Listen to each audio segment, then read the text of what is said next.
IPL থেকে ফিরে এসেই নিজের জাত চ্যানেলের মোস্তাফিজুর রহমান স্বীকার করেছেন 3 উইকেট দিয়েছেন মাত্র 19 রান। অনেকেই বলেছে যে আইপিএল থেকে মোস্তাফিজুর রহমানের কোনো কিছু শেখায় নেই, মোস্তাফিজ থেকেই শিখছে আইপিএল, উপকৃত হচ্ছে আইপিএল। কিন্তু বাংলাদেশ কোনো উপকৃত হচ্ছে না, মোস্তাফিজুর রহমান উপকৃত হচ্ছে না। কেন উপকৃত হচ্ছে না, কী কারণে উপকৃত হচ্ছে না, কেনই বা মোস্তাফিজুর রহমানের এত ক্ষুরধার বেশি হয়েছে, কাটারের ভেলকি আরও বেশি হয়েছে, সেটারই প্রমাণ দিলেন মোস্তাফিজুর রহমান। তিনি আইপিএল থেকে তীক্ষ্ণ হয়েছেন নাকি সূক্ষ্ম হয়েছেন নাকি আরও ধরাশায়ী হয়েছেন, সেটা প্রমাণ করে দিলেন এবং সমালোচকদের মুখে কুলুপ এড়ে দিলেন। এদিন জিম্বাবুয়ে বনাম বাংলাদেশের মধ্যকার চতুর্থ টি-20 ম্যাচে প্রথমে টস জিতে ফিল্ডিংয়ের সিদ্ধান্ত নেয় জিম্বাবুয়ে আর ব্যাটিংয়ে পাঠায় বাংলাদেশকে। বাংলাদেশ প্রথমে সর্বসাকুল্যে একের পর এক উইকেট হারিয়ে 143 রান সংগ্রহ করে। 144 রানের জবাবে ব্যাট করতে নেমে জিম্বাবুয়ে ধরাশায়ী হয় সাকিব আল হাসান এবং মোস্তাফিজুর রহমানের কাছে।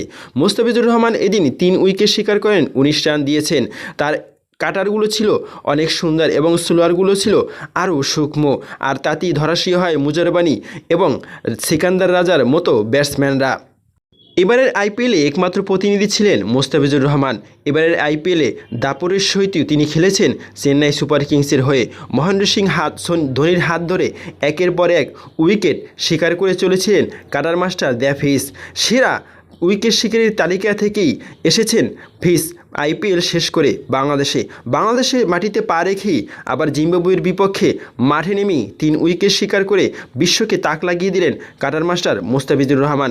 এদিন শুধু মোস্তাফিজুর রহমানই নয়, এদিন আরও তাক লাগিয়ে দিয়েছেন অলরাউন্ডার সাকিব আল হাসান। তিনি নিয়েছেন 4 উইকেট, কিন্তু তিনি রান দিয়েছেন 2 হাত ভরে, প্রায় 36 রান দিয়েছেন 4 উইকেটের বিনিময়ে। 4 ওভার বোলিং করে কাটার মাস্টার যে রান দিয়েছেন তাতে ধরাশায়ী জিম্বাবুয়ে আর উঠে দাঁড়াতে পারেনি।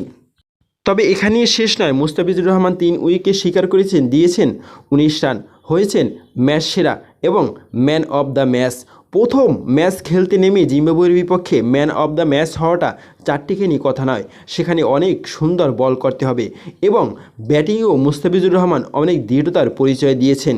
সবাই যখন একে একে উইকেট হারিয়েছিল তখন মোস্তাফিজুর রহমান এক প্রান্ত আগলে রেখেছিলেন আর অনেকগুলো বল খেলেছিলেন। যদিও তিনি তেমন কোনো আশানুরূপ রান করতে পারেননি এবং দলের রানে কোনো ভূমিকা রাখতে পারেননি, তারপরও তিনি যে ব্যাটসম্যান হিসেবে দাঁড়িয়েছিলেন মাঠে, সেটাই বাংলাদেশের জন্য অনেক বড় পাওনা। সবাই যখন একে একে আউট হয়ে গিয়েছিল তখন মোস্তাফিজুর রহমানই জিম্বাবুয়ের বোলারদেরকে ধরাশায়ী করেছিল এবং তাদের বল মোকাবেলা করেছিল। এটাই মোস্তাফিজুর রহমানের একটা বড় কারিশমা, আর এটাই মোস্তাফিজুর রহমান থেকে আমাদের বড় একটা পাওনা। প্রিয় দর্শক, আজকের মোস্তাফিজুর রহমান 3 উইকেট নিয়েছেন 19 রান দিয়ে, এটি আপনার চোখে কেমন লাগলো এবং ম্যান অফ দ্য ম্যাচ হয়েছেন এবং পুরস্কার জিতেছেন?